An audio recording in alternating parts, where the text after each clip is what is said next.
Thank you. Hello everyone. Welcome to the first live session of this 8-week massive open online course on philosophical foundations of social research. As you know, this is an 8-week course. I'm sure you are in the 3rd week of this course or 4th week of this course right now, and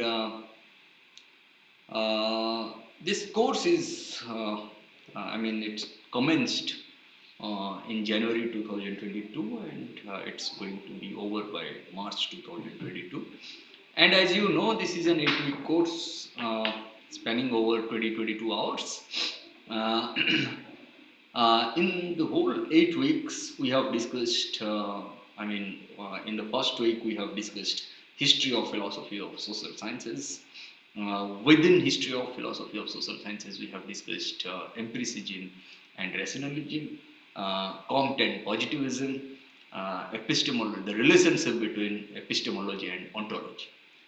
And in the second week, we have discussed Emil Durkheim, rules of sociological method, influence of natural sciences on social sciences in general, and the influence of natural sciences on sociology in particular.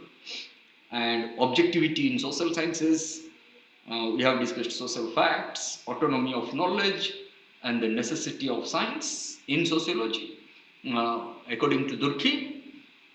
And then common sense and science, comparative social sciences, organic analogy, and precursor to functionalism. In the 3rd and 4th weeks, we have discussed Weber. Weberian positions, Weber's theoretical and methodological positions are a reconciliation of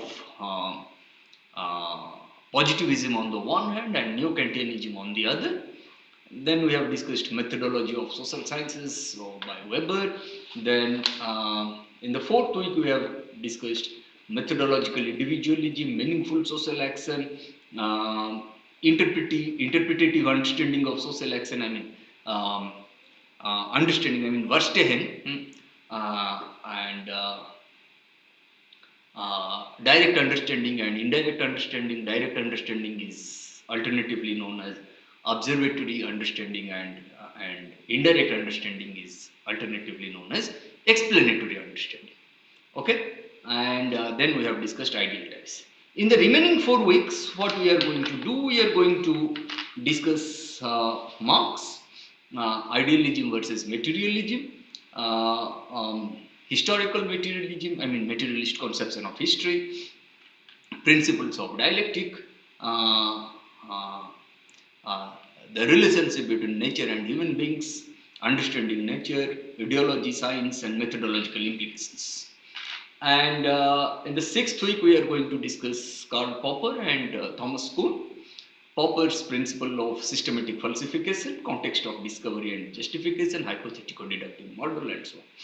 And in the context of Kuhn, we are going to discuss consensus-driven paradigm, model, normal science, anomalies, crisis, and crisis-driven science leads to a search for a new paradigm mediated by scientific revolutions, revolutionary science.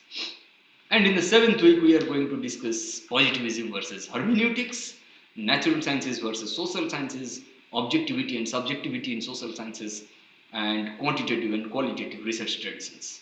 And in the 8th week, in the last week, we are going to discuss beginning of the end of philosophy of social sciences, and then we'll provide an overview of the course. What we have discussed till now then, in the first 4 weeks, in the first week, we have discussed history of philosophy of social sciences, that empiricism and rationalism, Comte and positivism, epistemology and ontology. Philosophy, in its pre-19th century incarnation, was divided into 2 parts. 1, natural philosophy, and 2, moral philosophy.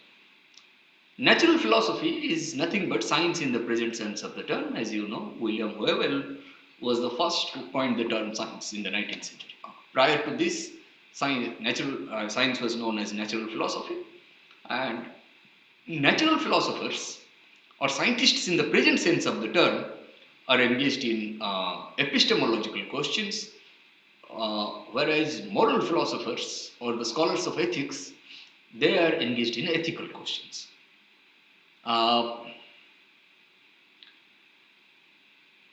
When we tend to integrate natural philosophy with moral philosophy, or in other words, when we try to integrate epistemology with ethics, we tend to arrive at modern philosophy of science. Okay? And in this context, the famous Aristotelian question that what is the method of science was raised afresh from the 17th century to the 19th century. The question, what is the method of science, elicited two important answers. One is empiricism and the other rationalism. Empiricism is based on experience, rationalism is based on reason. We all have discussed these things in the first week, and and how the principle of induction was proposed by Bacon and Mill, especially Mill, and how empiricists suggest that science begins with observations, remains at the level of observations, and ends with observations. And rationalists, they suggest that no, science begins only when we go beyond observations. That's how science becomes trans-observational in nature. Okay? And Comtean positivist tradition, which is based on his law of three stages, starting from theological stage to metaphysical stage to positivistic or scientific stage. Theological stage is based on belief in natural forces, supernatural forces, gods, goddesses, and so on. On the contrary, metaphysical stage suggests that no, we all are byproducts of nature.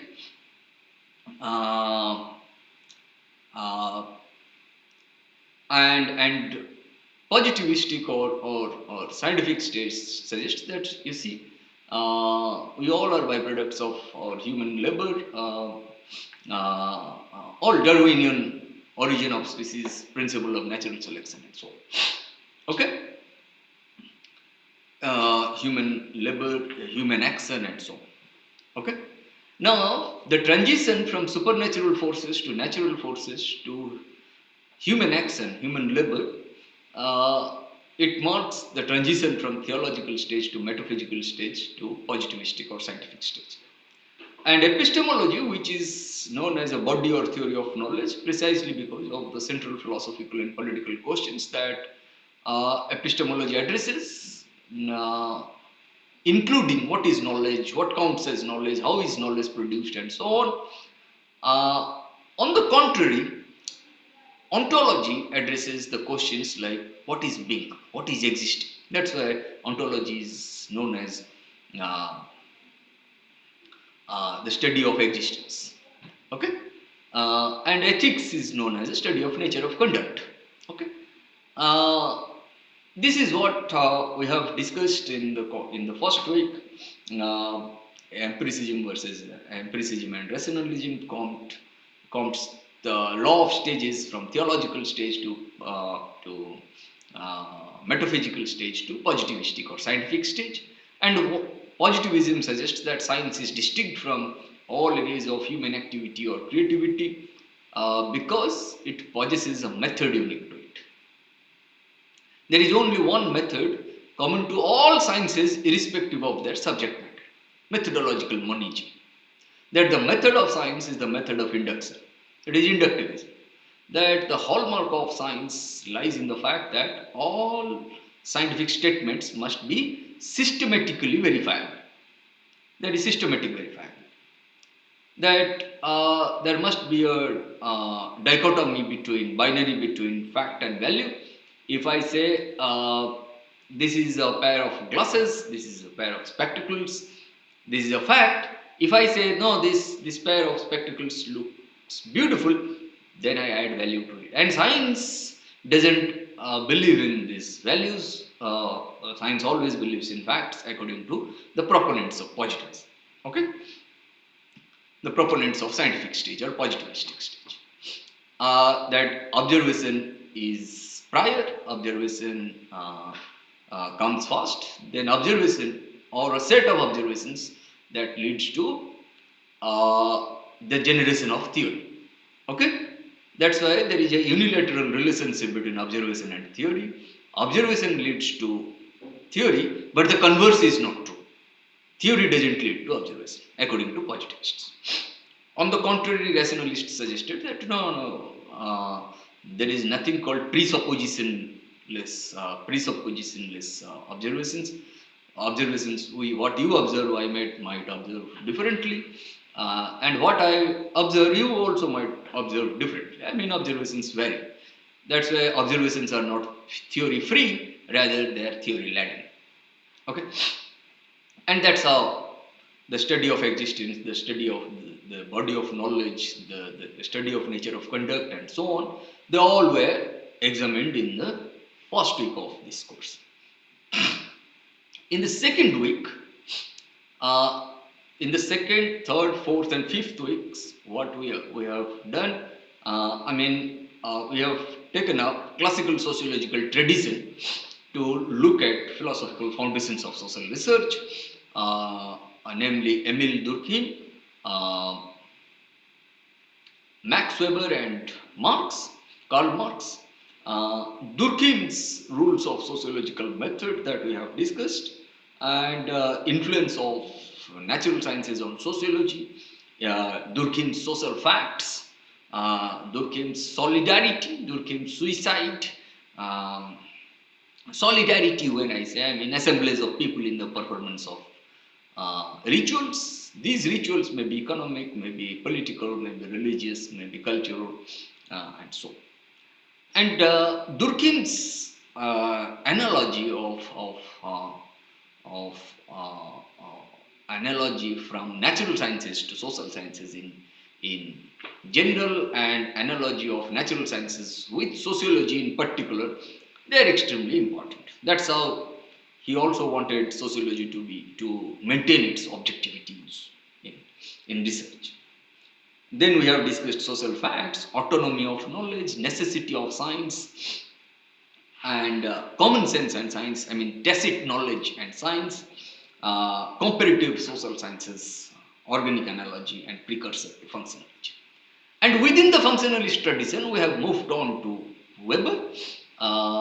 Weber's, as I said just now, that Weber's theoretical and methodological positions are a reconciliation between positivism on the one hand and neo-Kantianism on the other. I mean, when positivism suggested, I mean, it attributed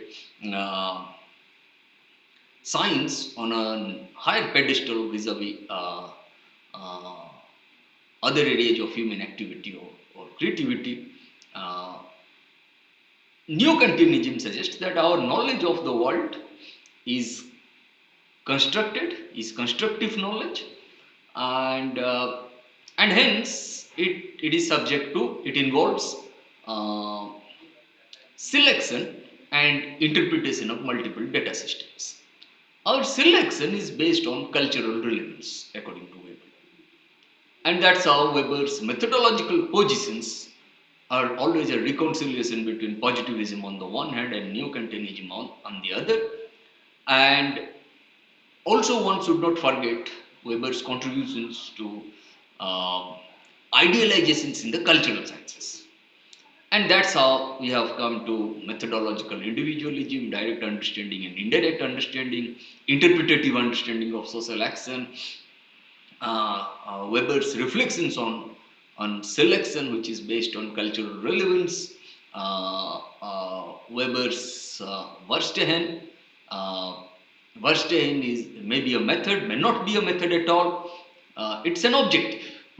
Okay, understanding of social action is an objective, is a goal, is an aim, right?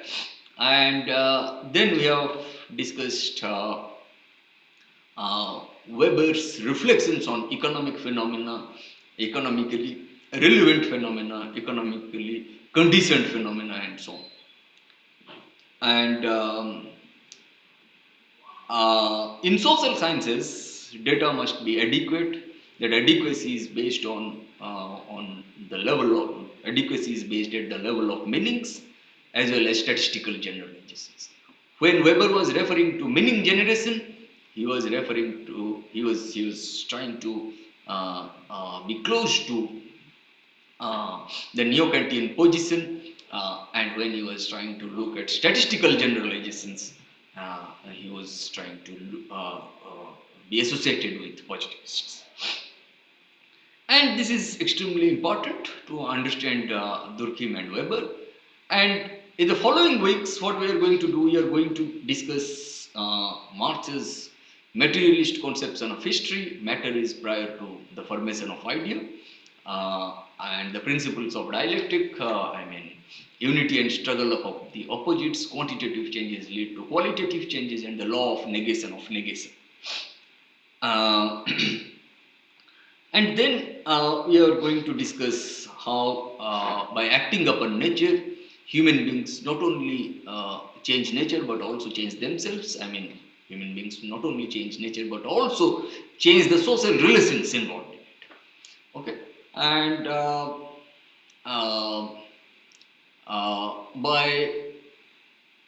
by bringing about a dialectical relationship between nature on the one hand and human species on the other, nature becomes humanized and human beings become naturalized. There is a dialectical relationship between nature and human beings, and then we have discussed. We are going to discuss in the fifth week Marx's reflections on ideology and science. You see, Marx must be evaluated at two levels: Marx as a top-notch theoretician, as well as Marx as an ideologue of the Communist Party. As an ideologue of the Communist Party, Marx was very much in favor of proletarian ideology, working class ideology, and so on. But this course is not about Marx as an ideologue of the Communist Party, rather Marx as a top-notch theoretician. While dwelling upon ideologies in general and the German ideology in particular, Marx emphasized that ideologies are myths, are fantasies, are inverted images, are echoes of material life.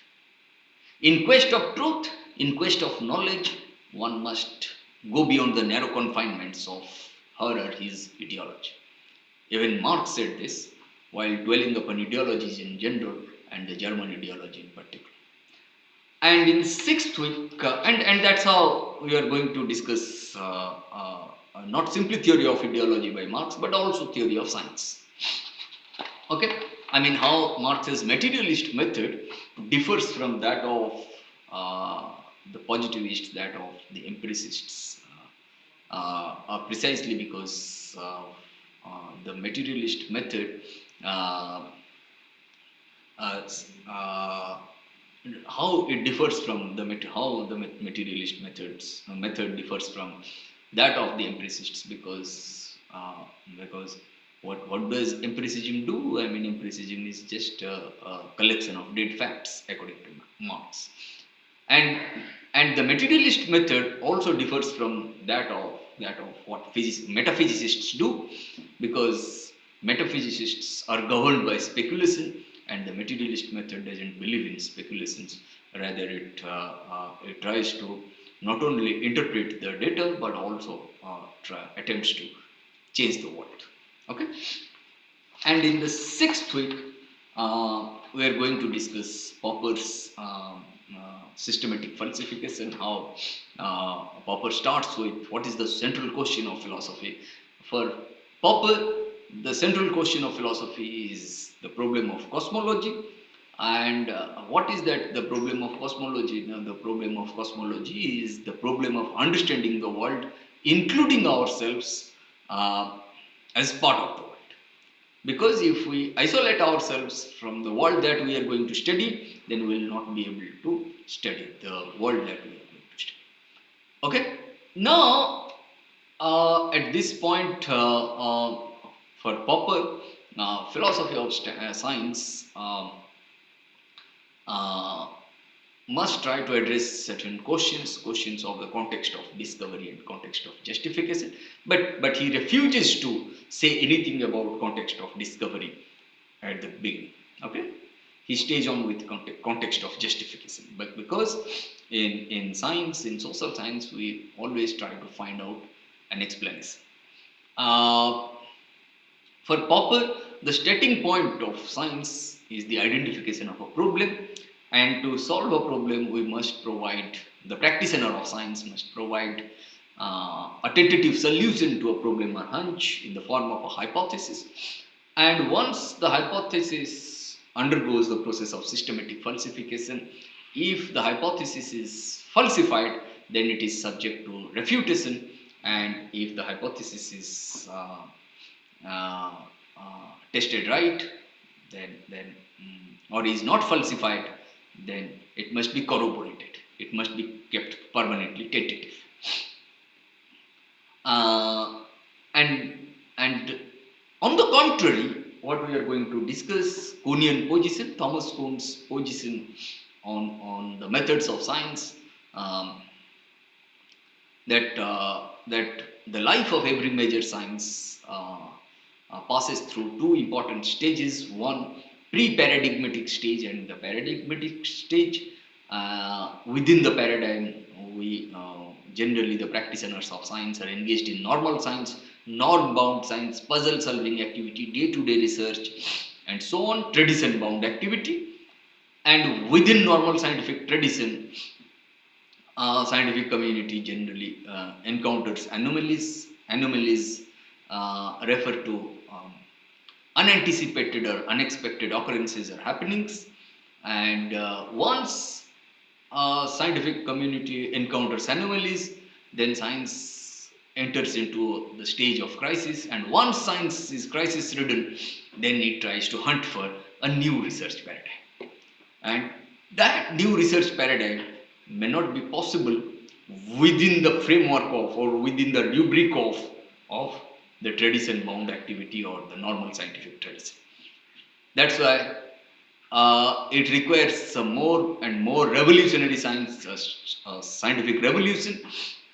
That's why we are going to discuss how normal science is, or we are going to discuss, whereas normal science is a tradition bound activity, then uh, revolutionary science is a tradition settling activity. And then in the 7th week, we are going to discuss positivism versus hermeneutics from 3 vantage points. One is natural sciences versus social sciences, objectivity versus subjectivity in social sciences, and quantitative and qualitative research traditions. And in the last week, we are going to discuss beginning of the end of philosophy of social sciences and so on. Okay. What Pallavi Raj is asking this question, that do you suggest any concise book where this discussion could be found? You can look at Patrick Byte's book, Philosophy of the Social Sciences Towards Pragmatism. Patrick Byte, Philosophy of the Social Sciences Towards Pragmatism by Patrick Byte. You can look at Ted Benton's work on philosophical foundations of 3 sociologies.